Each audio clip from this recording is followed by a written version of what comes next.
So,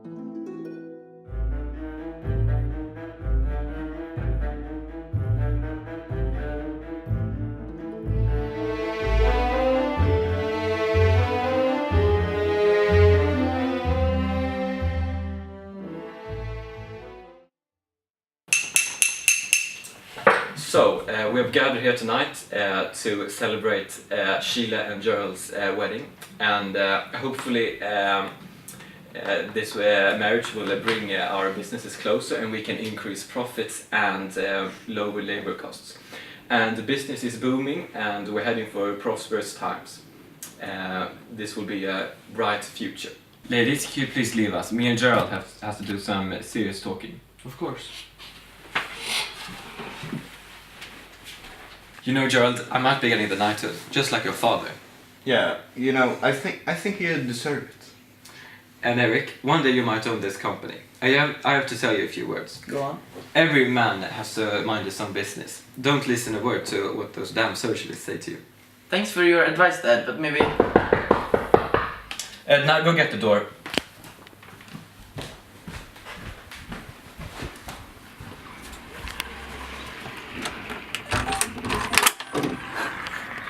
Hello there, I'm a police inspector and I'd like to have a few words with Mr. Burling. Yes, of course, sir. Good evening, sir. My name is Inspector Gould and I'd like to have a few words with you this evening, please. Maybe I should leave. No, please stay. What's it about? This evening, Mr. Burling, a young girl committed suicide by drinking a heavy amount of a disinfectant at the infirmary. And now tell me, how does that affect us? What's going on in here? Good evening, my ladies. This noon, a young died committed suicide at the infirmary by drinking too much disinfectant. Oh no, that's horrible! Mr. Burling, I'd like to show you a photograph of the girl, Miss Eva Smith. Yeah, I recognize her. She worked here a few years ago, but then we have to fire her. She was a real troublemaker. All she tried to do was to raise her monthly salary. That's awful, Dad. How can you do such a thing? But you know, darling, that's how business works. Okay. I really think you should have raised her wages, Dad. That's ridiculous. Just look at Arthur. He started out as a worker and now he's a rich businessman. Not like those damn socialists. And at the occasions at your father's factory, Eva Smith sought a job at Millwoods, a known shop in town selling clothes. And I guess you recognize that, Miss Sheila Burling. Yes, I do. So I'd like to show you a photograph of this woman. Do you recognize her? Yeah, I'm very ashamed of that moment when I met her, actually. So when did you first see her at the shop? I was shopping at Millwoods and I saw her wearing my favorite dress and I was very jealous of it actually fitting better on her. So I went to her boss and got her fired because of my position in the class. That was how I got her fired. So you used your social standard to fire sack less wealthier woman than you yourself. Yes, precisely. And after that, she changed her name to Daisy Renton. What? I need to leave. Eric has been acting strange lately, ever since he started drinking. Maybe you guys should go and check him out. My boy does not drink too much. Regardless, we should do that. Why did you act so weird when he mentioned Daisy Renton? I did not. You can't fool him, he knows everything. Yeah, unfortunately we couldn't find him. He'll probably come back soon. Yes, he will. And Mr. Gerald Croft, that's your name, isn't it? Yes, it is. You hunched when I mentioned the name Daisy Renton. Do you know her? Come on, tell him. I met her at a very weird bar. I felt sorry for her and paid for a place for her to live. I didn't really intended it, but after a while she became my mistress. It was but after the summer I broke it off. I haven't met her since then. I understand that you did it because you felt sorry for her, but I think I will have to reconsider our relationship. I think I need to go and think about it for a while now.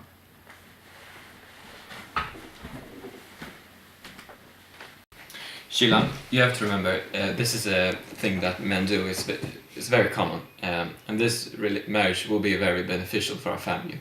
Your father is right there. And after the incident with Gerald and his mistress, the woman known as Daisy Renton went to you for help. You are a chair member of the Bromley's International Women Organization, aren't you? Yes. So I'd like to show you this photo. Yeah. Do you recognize this woman? No, I don't. Why would I? Because some months ago she came to your organization for help, searching for money. Didn't she? Come on, just tell him. Okay, fine. She came to me with a made-up story about how her name was Mrs. Burling and that she was pregnant. I turned her down because of her attitude and lies. It's not my fault. I blame the father. You have to take some responsibility for this terrible accident. So please, mother, tell him the truth. So, Mrs. Burling, who was the father? He was a young boy who drank too much, and he tried to give her money, but she turned it down when she found out it was stolen. He should be made an example of, publicly. Mother, can't you see what's happening right now? Inspector, I have to make a confession. I met her at the Palace Bar a few months ago, but I was a bit drunk that night, so I don't remember that much about it. I met her sometimes after that evening, but one day she said she was pregnant. I was scared, so I stole some money from Dad's office. What? You stole from me? She was poor and she needed money. I just took about £50 or so. You took £50 from the investor's account. You're going to have to work your entire life to pay that back. What will the public think of this? Mother, this is all your fault. If you hadn't refused to help her, she would have been alive today, and my child would too. Excuse me, but I'd say that all of us has done something wrong here. We need to take responsibility for it. We will have to live with it anyway. I didn't do anything. I'm innocent. I can't believe we're having this conversation. Dad, this is your fault too. It's everyone's. No, I haven't done anything illegal. I have every right to do what I did. You, however, you've stolen money from my office. Oh, stop her now. It's everyone's fault. You all contributed to her suicide. And the question now is whether you accept it or not. You all have a choice right now. Needs to choose if you were responsible or if you weren't. I shall now make my leave. Good night. I agree with the inspector. He's right. As I said before, I haven't done anything illegal. What about the immoral then? Gerald is back. Yeah. When I was out there walking, I met my friend there in the Bromley police force. I asked him about this Inspector Gould, and he told me no Inspector Gould or someone like that had joined the force as of lately. So, he's a fake. We've been had. It's a hoax. I knew it. He didn't act like a real inspector. It doesn't matter if he is a hoax. We already know that we have done terrible things to that girl. Are you sure about that? He only showed the picture to us one at a time. How can we be sure that it is the same picture? Gerald, you are a genius. Yeah, I'm gonna go and call the infirmary now to check if they have gotten a dead girl today that have died from drinking disinfectant. We just called them and they said that no girl have died from suicide in there for the last 2 months. Oh, thank the Lord. Thank God. We have still done all these terrible actions. Yes, I agree full-heartedly. I think that this won't change a bit. But none of the things have made the girl commit suicide, and this won't go public, so reputation is safe. It's ringing. Arthur Berling. You okay? Yeah, I understand. Uh-huh. Okay. They just called from the infirmary, and a girl has just died from drinking disinfectants. And they're sending over a police inspector to ask us some questions.